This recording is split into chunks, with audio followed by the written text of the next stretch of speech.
I'm living with my partner. Like, that's still home. He feels like home to me. But then there's moments where I'm like, I want my mom.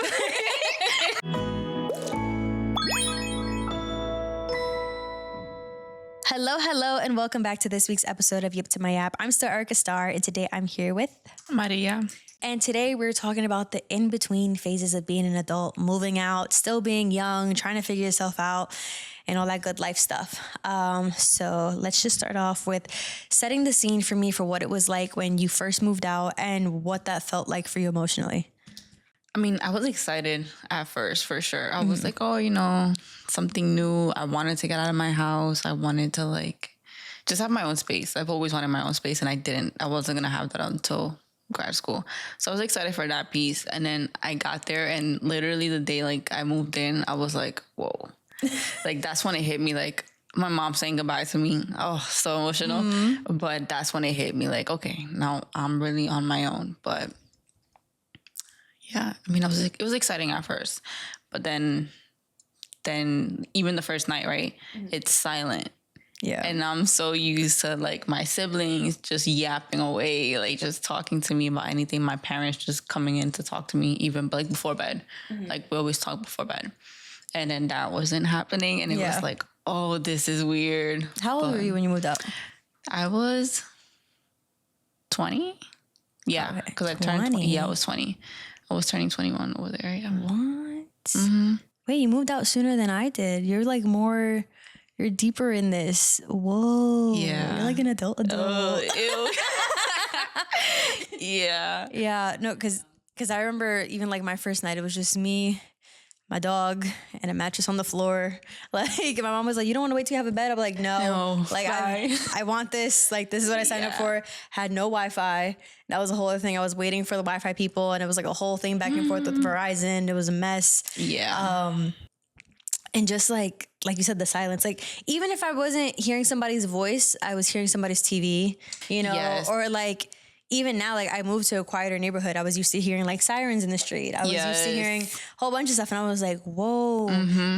I hear, even when it comes down to hearing neighbors downstairs who is super loud, my neighbors here, I'm I don't know who's speaking when I hear people in the hallway.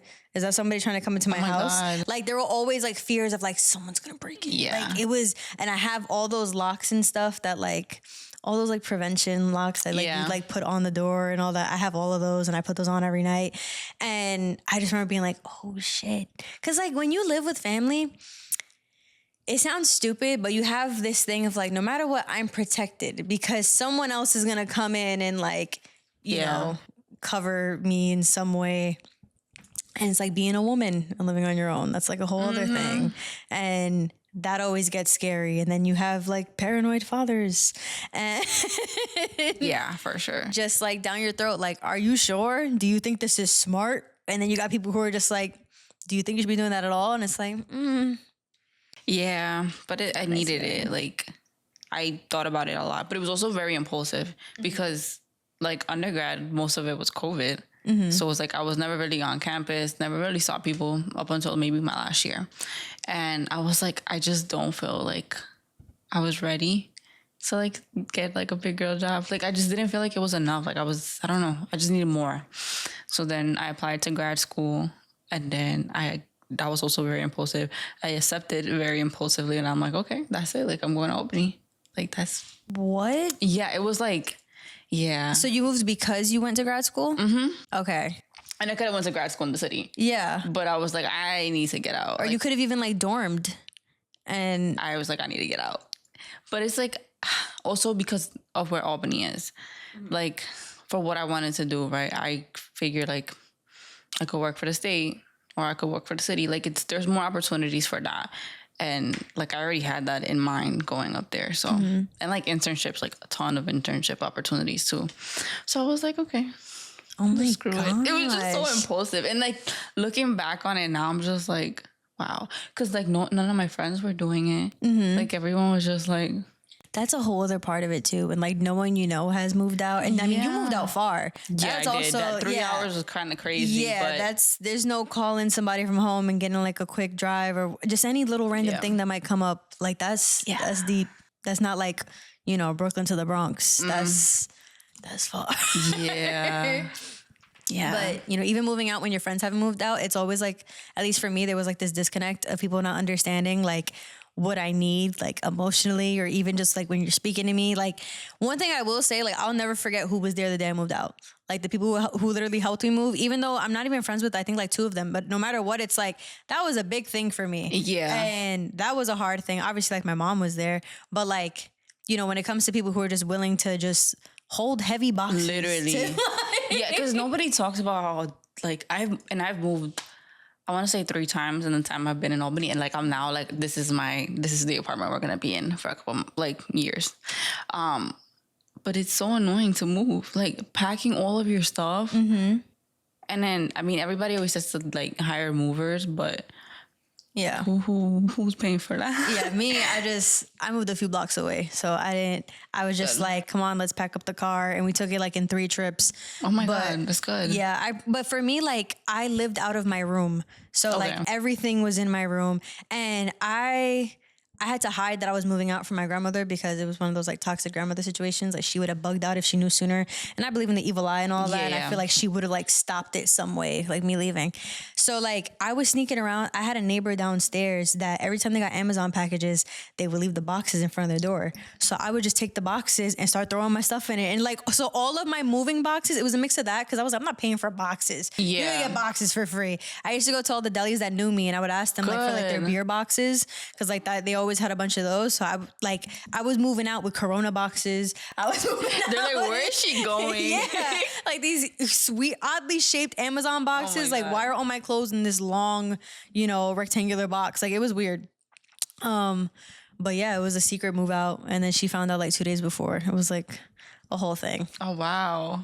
Yeah. So like when we get to the part where we talk about like, you know, did you need to move or whatever? Right. Like, we'll get there when we get there. But what was the biggest shock going from living with a big family to being on your own? I think I never realized, like, I learned my love languages for sure, being on my own.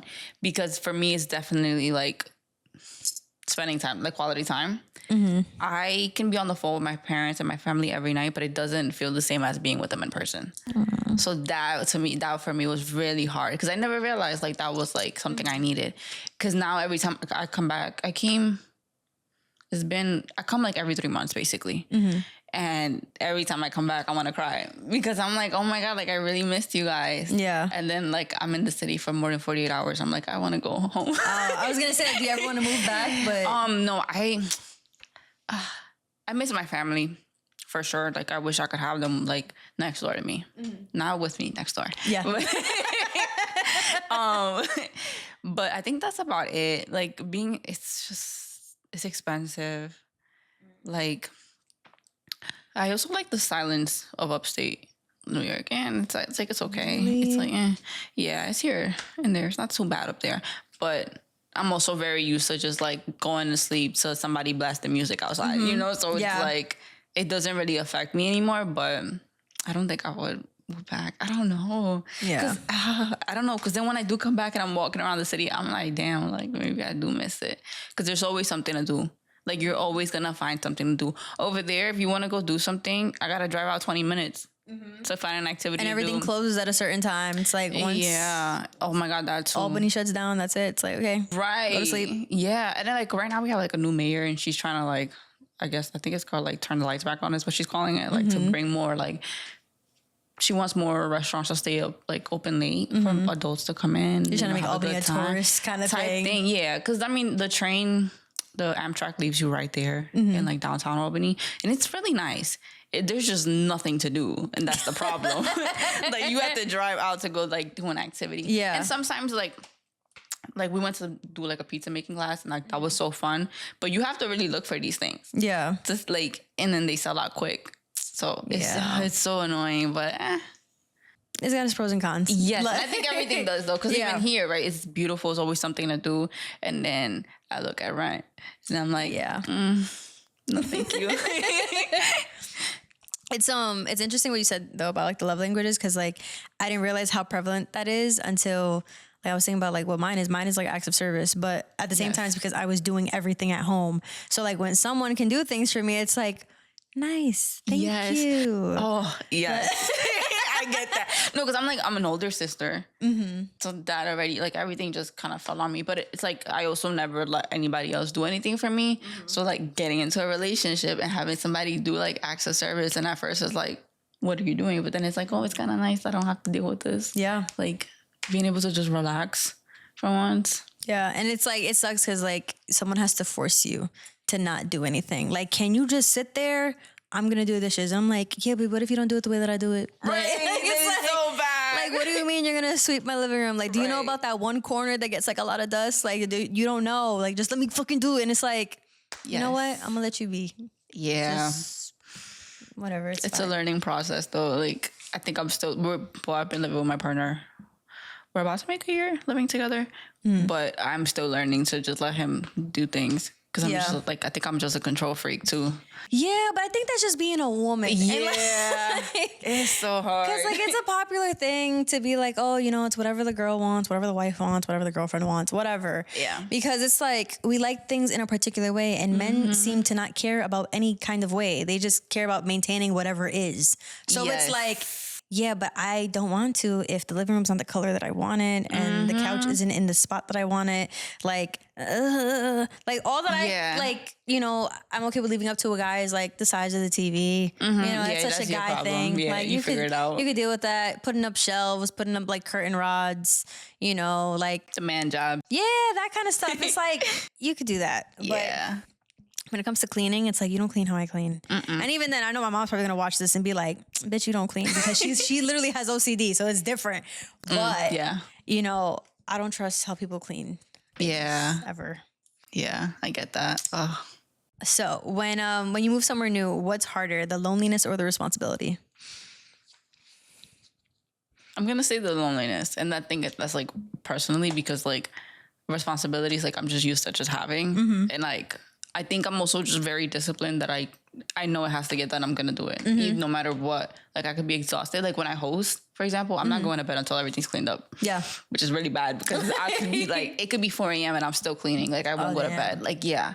But I think the loneliness, like you start to feel it. Well, I started to feel it like immediately. No, yeah, for sure. Yeah. And then there's like, and it's like, even now, I'm living with my partner. Like, that's still home. He feels like home to me. But then there's moments where I'm like, I want my mom.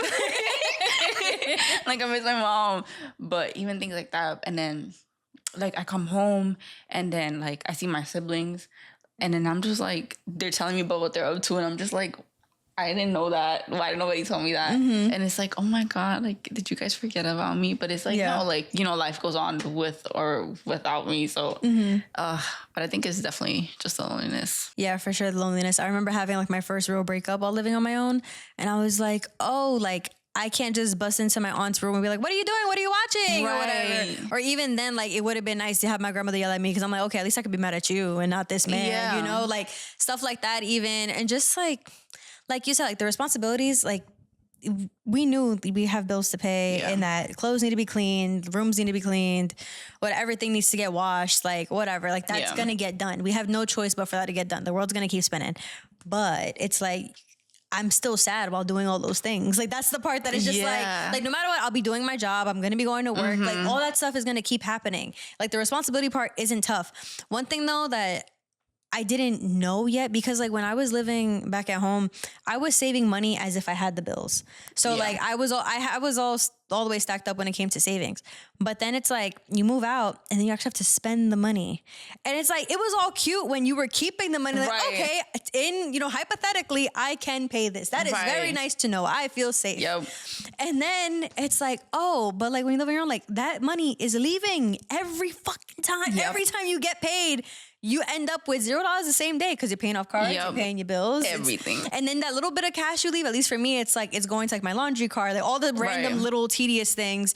And then if I'm lucky, like there was a world where I had so much left over to put like, you know, into my savings or into investments. And I'm like, where is that money? What is happening? So yeah, I actually have like a budgeting spreadsheet because I'm trying to keep track of like how much I'm spending. Because I think I'm an impulsive buyer. Yeah. Like if I want it, I'm going to get it. Yes. Like if the money's in my account, I'm going to get it. And that's a problem. Like, and I also like to treat myself a lot. Like there's a Dunkin' right outside of my gym and I go in the morning and sometimes I'm like, well, I'm starving right now. Like, I'm hungry right now. Yeah. Why not just get a little drink? Like, you know, it's so like, what's stopping you? Nothing is stopping. That's exactly. the problem. Like, no, trust me, I get it. I have the same problem.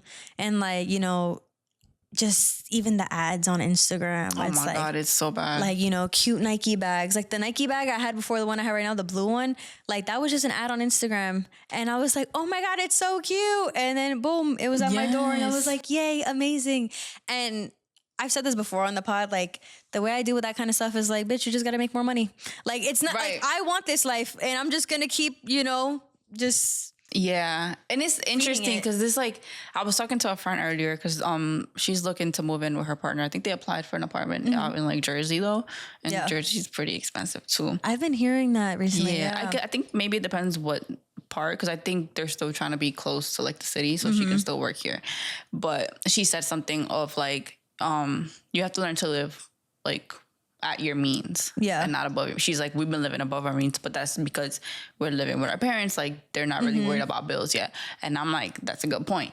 I always think about like how my friends are all traveling and stuff, like 3 trips a year type of thing. And I'm like, there's just no way in hell I'm affording that. But then it's like, I start to step back and I think like, a lot of people are still living with their parents or are living with multiple roommates, and there's nothing wrong with that. Yeah. But it's like, if I were living with multiple roommates, maybe I could travel more. Yeah, like context is important. Yes, exactly. So I feel like it's also navigating that because I'm like, I want to travel a lot too. And that's what I went through mentally because like I just got back from my trip and I'm not gonna lie, it hurt my bank account and I was just like, but at the same time I'm like, okay, so where's the next place? It's like, or it's like when you get a tattoo because it's the same kind of itch. When you get your first tattoo, your second, whatever. Anytime you get a tattoo, you're like, okay, I need 3 more now. So like I get back from my trip and I'm like, okay, so where are we out to next? What's going on? Yeah. And even though, because like I'm so big on like, but I'm only gonna be this age once. Exactly. And I can only experience that thing once. Yep. And when it comes to travel, there's like this one video going around where it's like there's like certain types of traveling that you can only do now. Like you're not gonna want to do that hike when you're 70. You're not gonna want to do, you know, all these crazy exotic things when you're older. Like I always say, like, I'm not going to Europe now. Europe is not for right now. Europe is for when I get older and I want to look at art and I want to ponder. That's not me right now. But I want to jump off a cliff right now. Yeah, but walking I can do. You know, I plan on being fit forever. Good. But like, you know, running up mountains the way I was this past week, like, I'm not doing that. I don't plan on doing that. Yeah. That's not going to be fun anymore. Yeah, I have like 3 trips planned out on my notes app right now. Like, really? I'm telling you, I've looked at flights, I've looked at Airbnbs, I have everything. Like, the links are just in my notes app. Like, for whenever I do decide to pull the trigger. All you need is the say-so, the green light, somebody to say, yo, you want to go on a trip? You're like, actually. Like, look, I really want to go to Guatemala because I've never been to like the touristy parts. I've only been to like where my grandparents and my parents grew up. And then I have one to Arizona because I want to see the Grand Canyon. Where else? Puerto Rico too, but I've been to Puerto Rico, so I'm like, that's not like Puerto Rico to me is like the new Miami. Like you just go when you want to go. Like, yeah, but also it's much more expensive. Ever since the Super Bowl? Yes. Bro. Like, because the airports, I've been looking at like these posts about the airports. Yeah. And I'm like, I feel like everybody in February made a trip about a month out and they all went now. And I was like, that's fucking crazy. But also, I think they were playing there for the World Baseball Classic too. Yes. They had games, so I think that also other like thing. Yes. Yeah. Bro. Yeah, it's a lot going on. I mean, it's good for them. No, yeah, I'm happy for Puerto Rico. So do you think there's a difference between wanting independence and actually being ready for what comes with it? I think so. I think yes, for sure. But I say that because I think when everybody spends a lot of time on social media and we see like these influencers get their own place and romanticize their life, even though it's just like everyday things that you have to do, but okay. Like, I don't know why we're saying romanticize, but I think they make it look so easy and so attainable, and it's not comfortable. Yeah, like. I mean, it can be comfortable, but like you're gonna struggle, like, and that's just part of life. But I think that's the one part nobody really talks about, like the struggles that come with like when you do become independent, and then also like not wanting to ask for help because that's the type of person I am. My parents will always ask me like if I need anything, like they'll pay for whatever, and I'm just like, no, like it's fine. Yeah, and I'm struggling. No time I'm struggling, but that's just like how I am. Like I don't like asking for help. Yeah, but I do think there's a difference. Like, And because I feel like, you know, social media is very aspirational. The whole point of it is just to make us feel like, oh my God, that can be me if I do X, Y, and Z. And, you know, even you and I were talking about earlier before the podcast, like this one girl who her kitchen looks beautiful and she makes a sandwich and it's a basic sandwich. It's got bacon, lettuce, tomato, maybe some chicken, but she has pretty plates and a nice countertop and beautiful lighting and the sun's in the background and, you know, all this stuff. And it's just like, you can have that too. But something that I realized recently that like, it was a weird feeling. Like, you know, when you grow up in your family home and there are just certain, they like to call them quirks, but like things that are just wrong with the apartment. Yeah. That closet doesn't close all the way. There's a certain scratch on that corner that was there from God knows when somebody busted their ass, you know, like there's a dent in this wall or like that part is patched because somebody punched the wall and then we had to fix it, but that's the best that we could have done. Yeah. You know, or like all the landlord specials on like the fucking light switches. It's like, why is this so gunky? Like, yeah, all those things. So like when I moved into my apartment, it's a new building, so everything was fresh. Yeah. And so I'm like, ooh, like, look at me. I got it like that. Da, da, da, da. You know, my head was getting big, whatever. But I've been living here for quite some time. And like, there are just certain things that I look around and I'm like, when did that get there? Or when did that little like random irreversible stain on the wall? Like it'll be like a little black mark. And I'm like, when did that happen? Or just like little like spots of like paint that I just can't get off of certain surfaces. And like, you know, it's fucking weird. Yeah. Or, oh my God, I'm trying to think. There was something in the bathroom. Oh, you know those things that you hang over the bathroom door to put your towels? Yeah.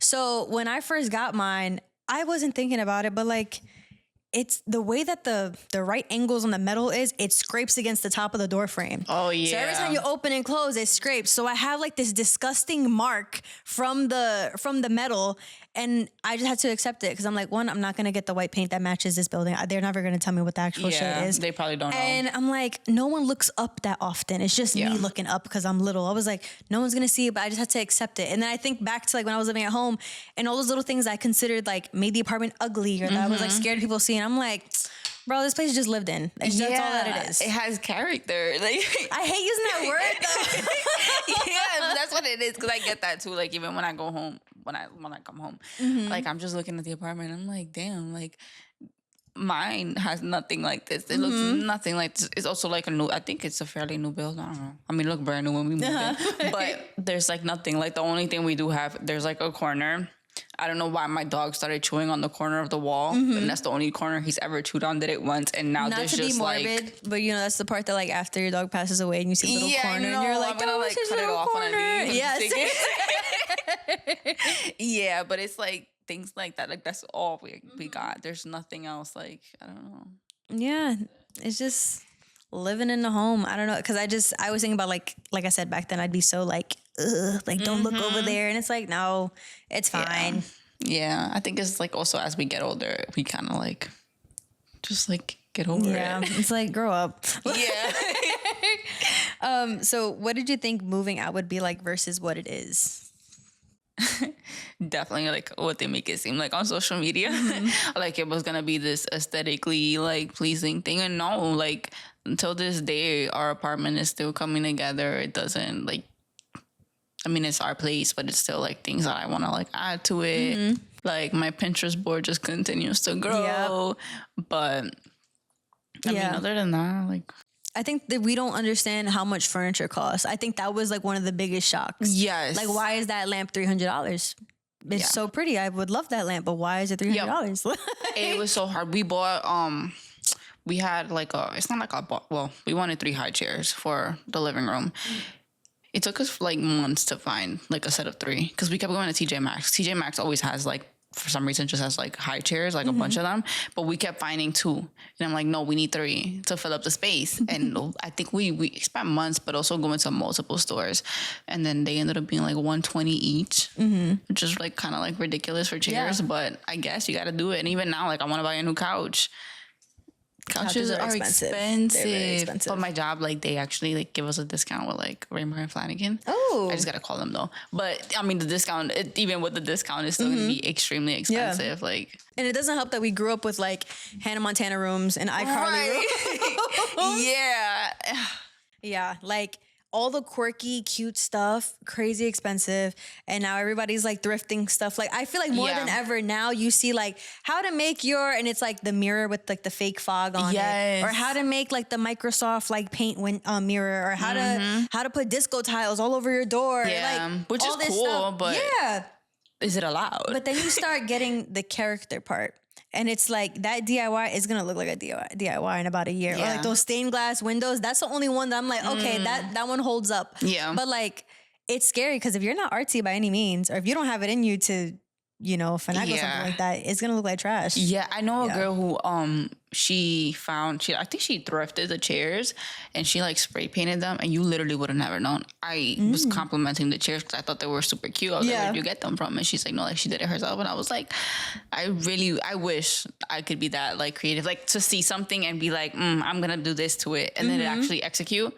I can't do that. Or people, they've been getting a lot of like simple things at IKEA and making cool things out of it. Like there's one, they get like a bunch of like square mirrors and they make a table out of it because there's a way you can connect them. I'm just like, damn, I need to super creative. Get all up in my noggin because shit's expensive. Yeah, very. And they're like influencers who have like maximalist apartments. In a perfect world, I would have a maximalist apartment with everything that like works with each other. Okay. But it's like my brain isn't always in that space. Like sometimes I want cozy and sometimes I want like minimalistic. That's why I was like, okay, you know what? I just need an apartment with a lot of rooms, and every room is going to be a different mood. And that's what I've settled on, because even now, like my room and my living room are two different like feelings. And I'm like, if that's all I'm working with right now, that's okay. Yeah. Like I even told my boyfriend, I was like, so like when we live together, do I have free reign to like hook up the bathroom in like some crazy way? And he was like, what do you mean?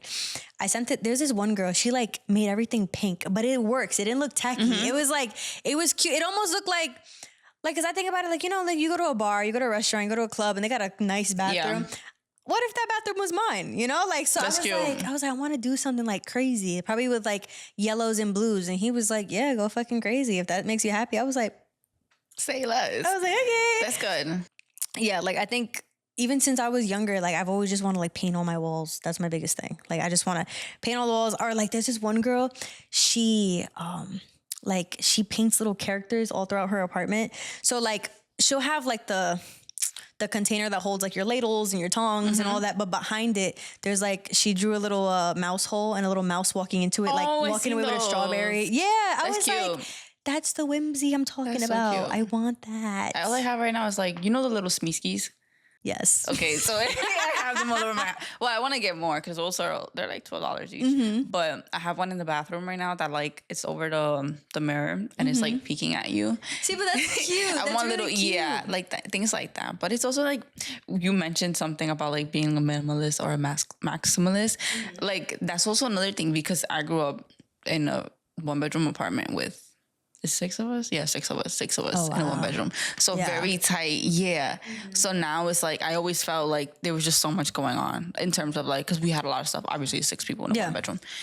So now it's like, I want nothing in my way. Like I want very minimal stuff, but it's just like, but then there's sometimes I'm like, damn, this would look really cute if it were filled up. So and then my brain is also like, but I have to dust everything. Yeah. You have to clean everything if you have it. And it's like, yep, I have a bunch of plants, and whenever I have to like, I deep clean, I have to move every single plant so I can get behind the plants, because dirt is gonna fall off. And then sometimes you have to wipe the plants too because they get dust. Yes, they do. Yeah, it's a lot, but that's also like other things I gotta consider when I'm buying stuff. And then it's like so many cute things have fabric on it, and it's like fabric is, and then you have a dog, so then it's like fabric and dogs do not go hand in hand. No, and oh my god, I think we've gone through maybe 2-3 sets of couch pillows. Really? Yes, because he likes to hump them. Like, and how aggressive is he humping these things? Bro, and it's like, it's so funny because he grabs them and he starts humping them, but he's also like biting on it at the same time, like super aggressive. And then we see them and we tell him like to stop, and he starts to cuddle the pillow. Like, Such a man. he is. I'm like, oh, you're gross. But he ends up ripping them, which is like, oh, so they last damn. maybe a couple months. That is so fucking funny. Yeah, but he like takes his time to actually start, because he'll go maybe a whole month without touching the pillow, and then there he starts again. I'm like, oh, That's brother. the flirting phase. Like, Yeah, I see you. he's teasing it. I'm like, you're so weird. But Oh they my don't last god! in our No, house. I love when people are honest about their pets because dogs are fucking odd. Like they're not Yes. normal beings. They're like a character. Like I really feel like he's my son. Like Yes. like I genuinely think he takes like some of our, like both me and my partner's like character traits. Like it's very interesting. I feel like they do the same facial expressions, everything. Like people be think like me and my boyfriend, we have this conversation all the time. I'm like, I birthed him. Like that's Yeah, my I son. feel like I carried him. And he'll be like, Arca, like, can you like take a second and like just think about what you just said? And I'm like, yes, I've thought. And I'll hold him up to my face and be like, don't you see it? You don't see the you fucking resemblance? see it? Yeah. Yeah, that's. And I swear, I feel like he understands me when I speak. That's like a whole other Yes. thing when it comes to pets. Like I feel like he and I, like we're like right here with each Yeah. other. Like this is my boy. Yeah. And my dog's a Gemini. He's a Cancer. And my best friend's a Cancer. My boyfriend's a Cancer. Oh, so that's I was like, crazy. maybe there's something Crazy. there. Yeah. My boyfriend's a Gemini too. So they're both Geminis. So it's very entertaining in my home. Okay. So we're getting into having an overloaded schedule in that part of your life. So your schedule got really intense during your second year of living on your own. So what did a typical week look like for you during that time period? So that was when I was working full time already. I had to do my internship to meet my hours for like my degree, and then also taking classes. So I was working full time Mondays, Wednesday, Friday, Saturday, Sunday, right? Then Tuesdays and Thursdays I had my internship, so 8 to 4 for all of that, and then I was taking evening classes. I think twice a week at that point, so it was like 6 to 9 p.m. It was interesting, but So there wasn't a single free day? no, it was. Yeah. And where'd you fit the gym? Right. That was the problem. It was hard. And I would try. Like the days I didn't have class, I would go. I couldn't like stay committed to it. Because then it's like as soon as like classes start to get hard or whatever, I'm like, I need more time. I need to like spend more time reading or whatever I need to do to catch up with school stuff. Then it was like, even if I did go after work, I need to cook because the next day I don't have time to cook. So it was like figuring that out. And then at the same time, that was like the beginning of my relationship. So it's like, you also have the kid. I have to cater to that. Yeah. Right. So that was like tough. Was he understanding during that phase? Yes. Oh, Because, okay. and that was crazy. Because we started, I think he asked me to be his girlfriend maybe like 2 days before I started school. So like 2 days before like my life got busy. And I was like, do you know what you're getting yourself into? And he said it like, he was like, I'm not trying to like add to your plate. Like if anything, I'm just trying to like, like be there to support you. Like I don't want to be like a added stressor. But he was very understanding. Like I think that's what like also made the relationship so mature, because it's like I'm balancing a lot. And you're still gonna be there. Yeah, because Like, even that's a few like crazy. years ago, people went, even like early 20s or even like late teens, people hear that and they're like, oh, okay, I guess this isn't the time for you. Right. I'ma just dip. And that's it. and Like, it's like we made it work. But it was really nice because then the days that like first like after work I would go see him, and it was nice to just decompress and just spend time with him. yeah. But No, and that's important too, having someone Yeah. that feels like relief. Because sometimes like, Yes. you go to see your man and you're like, this is me just referring to like exes and stuff. And it's like, oh my God, I don't want to be here. Like this is stressing me out even more. Now I'm going to go Right. home and still be even more stressed. And I got no like woosah time at all. yeah. And that was like the fun part, because at the time we're still like getting to know each other and like you're in the honeymoon phase, Yeah. I guess, or whatever. I always say during that But- time though, like you don't even need sleep. Like that's it's just like Yeah. you're on a high and it's like, Yeah, and I think that's also what Yeah. helped, like just to like decompress from it all. Because I'm getting my master's. I was getting my master's in social work. I was working as a case manager, which was already like super stressful, like deadlines and stuff, like a lot of pressure.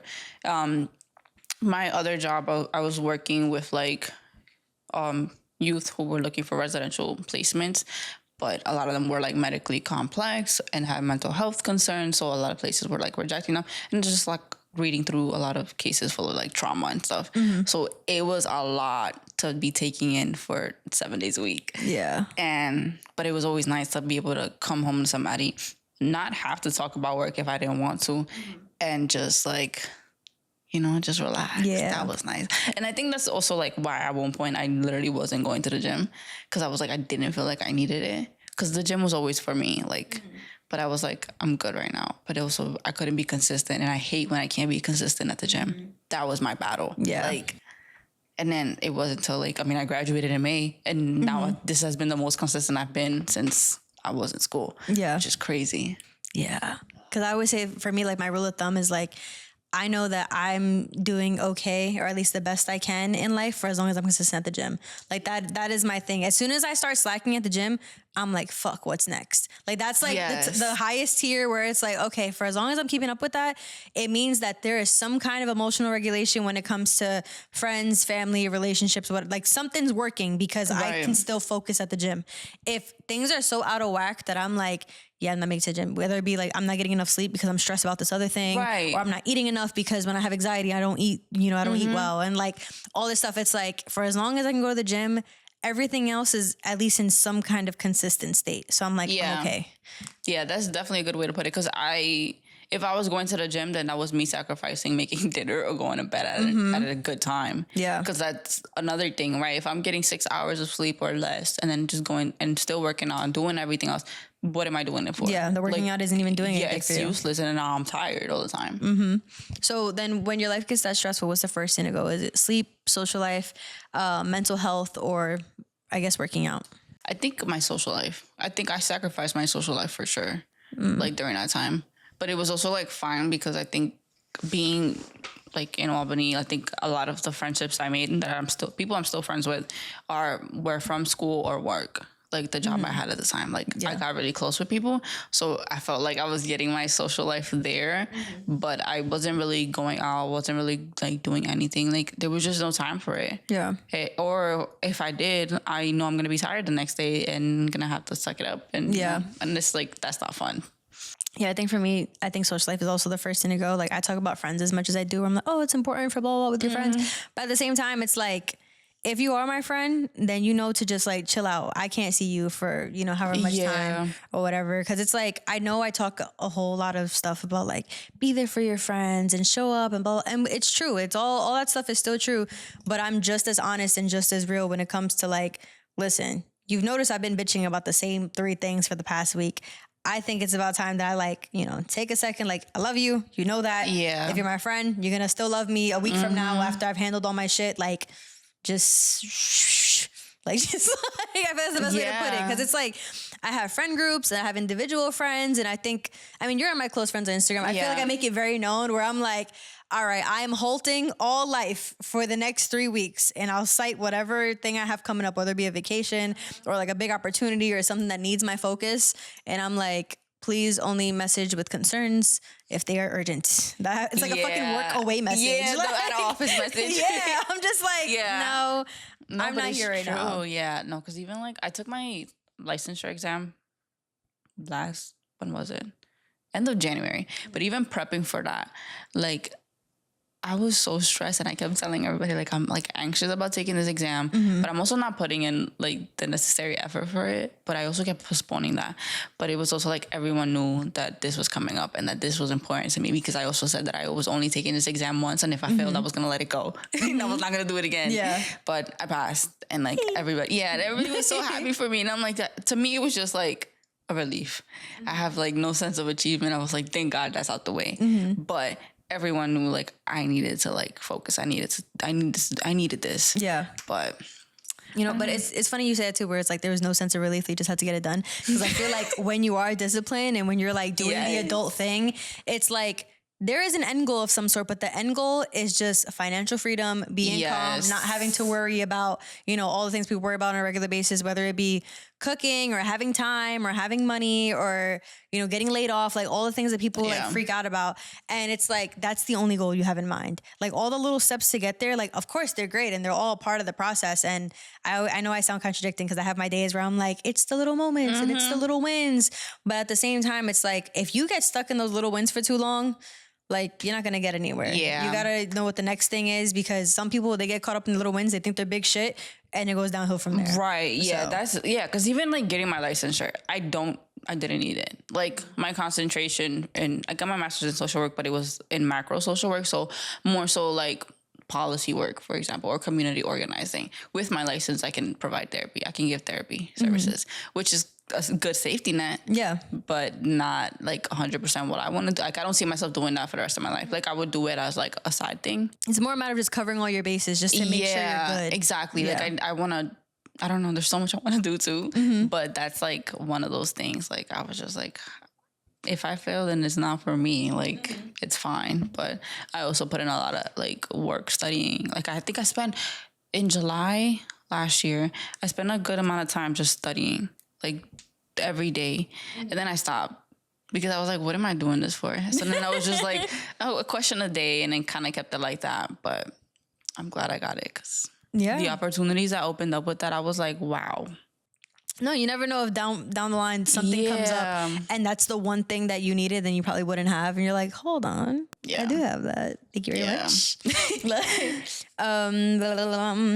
Oh, okay. And then this question, we kind of already talked about it, but I figured there's probably more to get into. So during the time that you were like in survival mode, how did your boyfriend support you? And was there any point where it was like what you needed and what he was giving wasn't the same thing? Because I feel like sometimes there's times where it's like, listen, you got to learn me and I'm fine with teaching you, but like, don't stress me out in the process. Yeah, no, and that's crazy, because I genuinely think like we were made for each other, because there was never like a time where I felt like he always gave me what I needed. He was always like, it's like a provider. And I think that's something like I really needed in my life, because I feel like I was always like, I'm a giver. I don't know how to like accept things. Yeah. And he's a giver. Like I don't know. I don't know how to explain it. But it was always like the little things, for example, like my car, for example. I was always so busy. I wouldn't take my car to get washed. I don't have time. Or there was times where like he'd drive instead of me, which is really nice. Or he'd fill up my gas tank. And I'm like, oh my God, you don't have to do that. But thanks. You even get shy like, talking about it. You're like it's nice. But it was like little things that just like that I had to do, but he was checking them off for me. Right. Or sometimes, for example, dinner. Like I will be tired. Sometimes I just don't want to cook, bro. Like cooking is exhausting sometimes. It is. Thinking about what you're going to eat that day.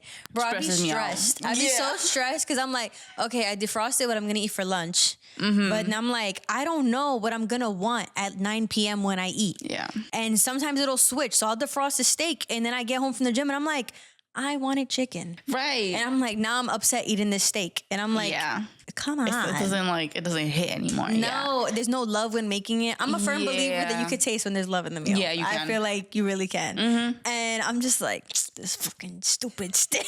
And just eating it because the knife and shit. Like, I'm just upset. Yeah, no, but like first he would like handle it. He'll handle whatever I like. It's clearly like overwhelming to me.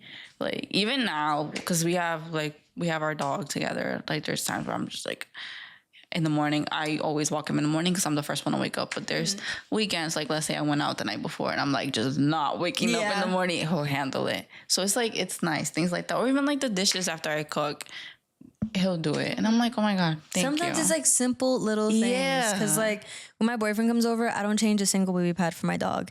And to me, there's certain things with my dog. It's like, you came into this and the dog was already here. It's like a step kid. I hate that. Like I have to talk about it like this. But it's like, I don't expect you to do the gross things for my dog. Like that is not something I expect of you at all. And the fact, like, he picks them up quicker than I do. Like I'll be on my way to pick it up and he'll be like, nope, I got it. And I'm like, oh, okay, that's fine. Or like in the middle of the night, this little fucker, he wants to just shit in the middle of the room, because he has this is what I meant about dogs being weird. When it's just me and him, I can close the door to my room and he's fine all night. He will hold his pee or poop. I mean, he's barely even waking up. If my boyfriend comes over, we have to leave the door open a little bit because he will get up and piss and shit. Because we used to leave the door closed and there would always be a minefield when we woke up. And I'm like, what the fuck? So we had to leave the door open. But sometimes I guess he can't hold it. I think he just gets excited because there's somebody else in the bed. And so like you could tell it was on his way to the wee pad. They'll be like poop on the floor. So so like my boyfriend will wake up and he'll clean it and he'll tell me the next morning. And I'm like, wow. So I just know And like, not to scare my father, I don't want kids anytime soon. Yeah. I'm just gonna put that out there. I just know he'd be the type though, like baby's crying. If I haven't woken up yet, he's on. He got it. Like it's already given that kind of vibe. For sure. That's good. I'm super grateful for that because the thing is, I'm very expressive. He knows when something's just not right, because my eyebrows will tell you everything. Yeah. I just look at you a certain way, and he's like, "Oh, I will handle it. Just stay right there." Or like when I'm sick and stuff, like he's the first one. Like I'll wake up in the morning, have like my little glass of water, and then he'll come back with like all my essentials. Because I have this thing, like Puerto Ricans say like Vicks can cure everyone. I feel like Halls can cure everything because like sore throat, cough, stuffy nose, I don't know what it is. I think they work. I'll eat. I like candy. I'll eat like 4 packs of Halls. Like over the duration of me being sick. But I swear they do the trick. I don't know. That's like my thing is I'm big on like placebos and all that. I'm like, if I believe it, it's gonna work. Come on. So he gets me my Halls and he gets me my little snacks. I told him that like when I was little, something my dad used to do, like my mom would be upset. She'd be like, Erica's not eating anything. She's sick, blah, blah, blah. So he will come by with a bunch of snacks and candies and Snickers ice creams and all this stuff. And my mom would be like, what the fuck, Eric? Like, what are you doing?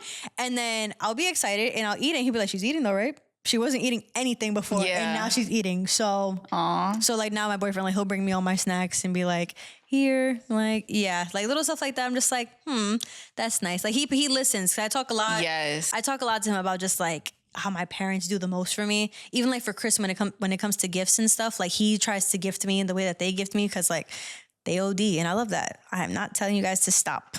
I'm just saying.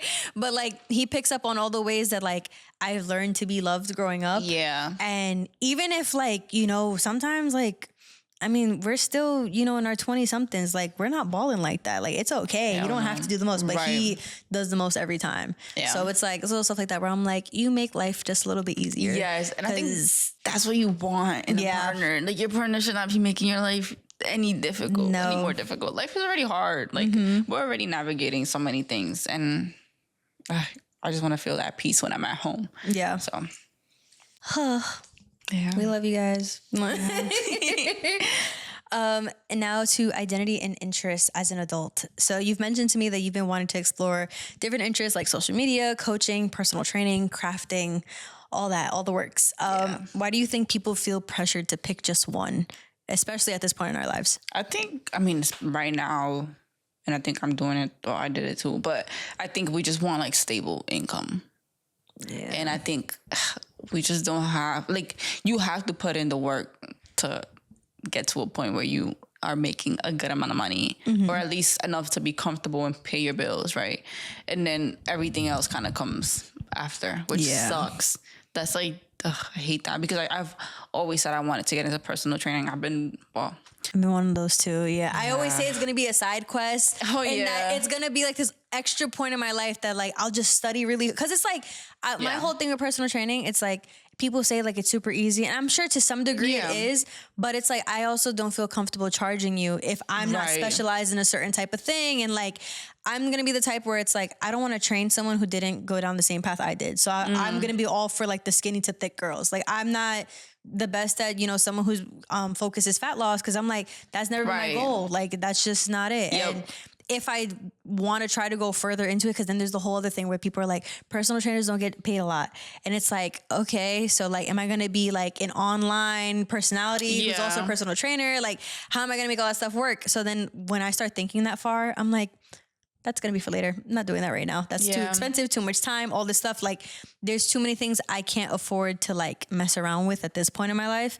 And it's like, I hate saying like, I'll push things for later, but that's one of those things, like that's a whole other side career. Yeah, so, it is. Cause I was also saying like, cause I spent so much time studying for my license in social work, and I was like, I'm gonna get like my certificate in personal training right after. I haven't bothered looking into it, but it's something I've always wanted to do, like helping people just feel better about themselves. Like the way like you feel physically affects the way you feel mentally. Yeah. And it's like, if you could feel good about yourself physically, then just imagine the things you can do if you're feeling good mentally. There's just so many things, even like people's perception of you. Yes. Like, and that's like a whole other thing where it's like, I understand the whole body positivity movement and all that. Like, love it for like the overall premise. But at the same time, like there's just proof that people respect you more. There's proof that people treat you different. Yeah. And it's like, you know, I don't mean to get into touchy stuff, but like there are a lot of things you can't change. Like your skin color, you can't change. Your hair texture, you can't change. Like, you know, whether or not you're a man or a woman, you can't change. Yeah. That's subjective. I know. Yeah. But like, but like you can change how healthy you are. You can change the way your body looks. So it's like, and it's also like, no matter what, a healthy body, oh my God, it's going to sound terrible. A healthy body looks a certain way. Yeah, no, I get it. And there's a way that a healthy body definitely doesn't look. I'll just put it that way. Right, yeah. And it's one of those things where it's like, you know, just get healthier, do better for yourself. Like it's also your health. Like, do you want to live long? Like I know people who are like, oh, like I'm totally okay if like my life ends at 60. And I'm like, that says a lot about your view on life, the type of person you are, how much respect you have for yourself, how like what your expectations are for your own will. It's just like, it says a lot. So, and I also think it's just like, it depends on the person, because I think we've both been like working out. Like we've already seen like the benefits that come with it. I feel like mentally, I feel at my best when I'm consistently working out and I'm able to like de-stress that way. When I'm not, and I'm just like at home, just like rotting, you're and irritable, whatever. and Yes, just like everything pisses me off. Yes, like, yes. Yeah, and it's like you have to experience that to understand it. Maybe I don't know. It's the beginning commitment, and I'm sorry we're getting into like a fitness tangent. Yeah, but it's like in the beginning, you have to tough it out because you want it. Like your first like 3 months of working out, you're probably not going to see anything. Yeah. But it's like, it's all it takes is that one time that you're holding groceries and you're like, oh shit, like this is light. Or you pass by yourself in like that one reflection and you're like, what's that dent in my arm? I never seen that before. Like I remember for me, like I used to always hold my backpacks like by the straps and my triceps started popping out. And I was like, oh, I'm that girl. Yeah, I feel it in my work pants, because they're like, the material is just like, work pants don't budge. They stay right where they are. Exactly. Yes. So when I started to I think it's been like 3 months that I've been like consistently like seriously in the gym, and I'm like, oh, this fits a little snug. But it's like nice, but it's like you start to notice these things later on. Like nothing's gonna come overnight. Like that's the thing. It's definitely a commitment. And you have to be disciplined. Like, because like once you're in it, you start shape shifting. Like you start learning like how things work, and like when you start cutting and bulking and all that, like it's just different. And now we're getting into something that you had told me before this, how like with this lifestyle, with adulting and all this stuff, you wish that you could just have it all. So what does having it all look like? That's a good question. Because I say I have like this little cutout I cut from a magazine, and it's like it says, why can't I have both? Why can't I have it all? And I always think about that, because it's like there's so many things I want to do, so many things I want to like have. Like I want to go on vacation, but I want to buy more furniture for the house, or like new furniture. So it's like, why can't I just do both? Why, like, you know? But it's like obviously financially I can't do both. Like that's just not realistic. But it's also like that realistic, right? The urge to like I want to be able to do both. I want to get to that point, but then I like start thinking about like how can I get myself to that point? And then that's when it's like, okay, looking for my jobs or whatever, working 2 jobs. Yeah, and I'm like, do I want to do that again? Because I feel like that was basically what I was doing in grad school, like working full time. Luckily, my second year internship was paid, so the 7 days a week thing was worth it. Yeah. But still, it's like there's so many things I want, and then just not even just like the financial aspect, being with my friends and my family. My like long-term friends are all in the city. So is my family. So when I do come down, I'm here for maybe 48 hours max. How am I supposed to see everybody? Yeah. Like there's just no way. My cousins, I'm super close with my cousins. Like those are like my best friends. Can't see everybody. Yeah. And then also like getting them to come up. Sometimes I'm busy on the weekend or they work weekends, and it's like just not. I'm like, yeah. And I feel like that's when, once again, social media comes back into play, because it's like people make it look like it's easy. Like you can have it all. And it's like, no, they're posting their hangout from, with their friend from 2 weeks ago. Yes. And they haven't seen them and they don't plan on seeing them for a while, but they just keep posting random things from whatever moments. And it's like, oh, wow, like you could work and you could go to the gym, you can do this and you could do that. And it's like, no, it's all fake. It is. Social media is fake. Yeah. The stuff in the photos and videos is real, but it's not happening when you think it's happening. Yeah. And then that's another thing, because then it's like, I want to be so present when I'm with them and not like be on my phone and taking pictures. But then it's like, I'm gonna miss this moment. Like, how do I like capture it all? It's so much. But then it's like I also wish I could like speak to everybody every single day.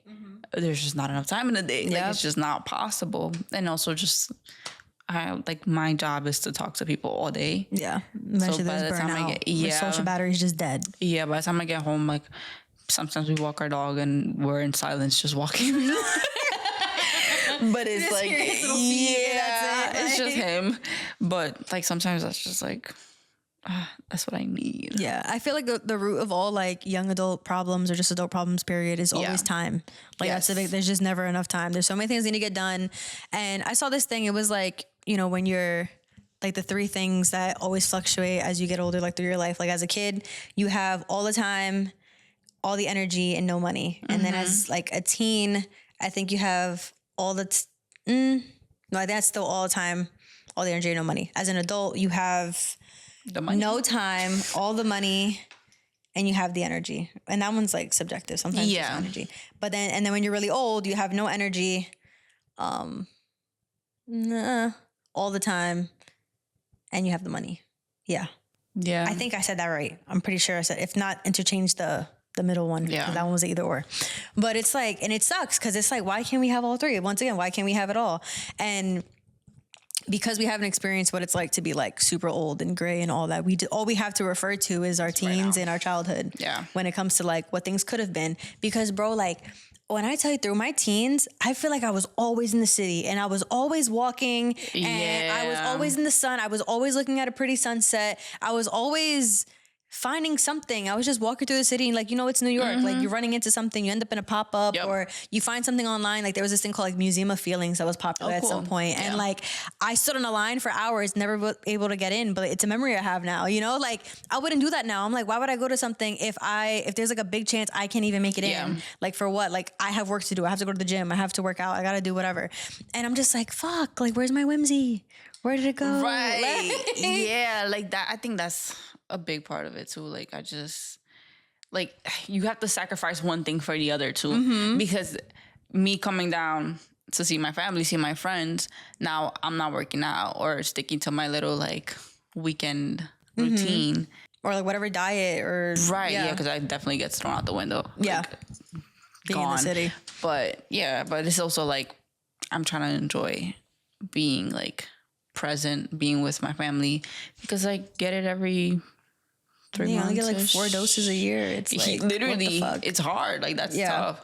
But even like hanging out with friends on weekends, right? Like now that throws off my gym schedule, for example, like or my cleaning schedule because I like to clean. Like I think I spend maybe all of Saturday just cleaning and whatever.